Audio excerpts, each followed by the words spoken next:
الوصفة السرية اختفت وقاع الهامور اتغلب حاله وبقى في فوضى كاملة، والمشاكل ولعت في كل مكان تحت المية، والناس بدأت تهاجم بعضها. بسيوني راح لمطعم مقرمشات سلطع كالعادة يطلب أكله، وكانت في مركبة فضائية طايرة خبطت فيه تقريباً، وشفيق فكره بالواقع المر.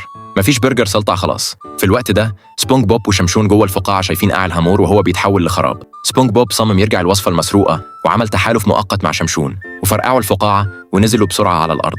ساعتها بسيوني كان عمال يخبط رأسه في البيت الصخري بكل جنون، وسبونج بوب قرب منه ومش فاهم حاجة، لحد ما استوعب إن بسيوني عقله طار ومش عارفهم. بس أول ما سبونج بوب قالوا كلمة السر افتكره وانضم لرحلة البحث. شمشون كان قرفان من غباء بسيوني، بس سبونج بوب صمم ياخده معاهم، وفجأة بسيوني حضن سبونج بوب وقال له: يا ساندي أرجوكي انجزي، أنا جعان هنا. ما كانش فاضل حد يسقوا فيه، فراح سبونج بوب وشمشون يدوروا على ساندي، ولقوها بتبرطم بكلام مش مفهوم وعقلها فوت تماما. سبونج بوب رجع بيته، لقى الأناناسة مقلوبة وسريع ملوش أثر، لحد ما اكتشف مكان سري مليان مادة لزجة.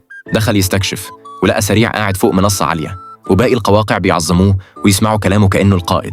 سبونج بوب طلب مساعدته، بس سريع اتغير تماما وأمر أتباعه يقبضوا عليه. سبونج بوب عافر بكل قوته وهرب، وحس بوجع إن الكل اتخلى عنه.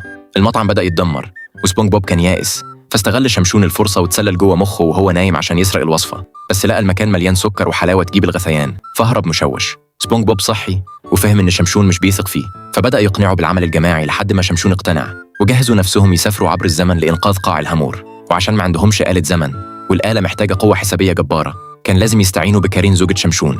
تسللوا لمطعم دلو الصداقة واستخدموا كاوتش لتشتيت الحراس.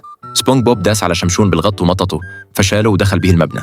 بعدها حاولوا ياخدوا المفتاح من الحارس، والمفتاح وقع جوه سرة الحارس، فدخل شمشون وراه وأنقذوا سبونج بوب بسرعة.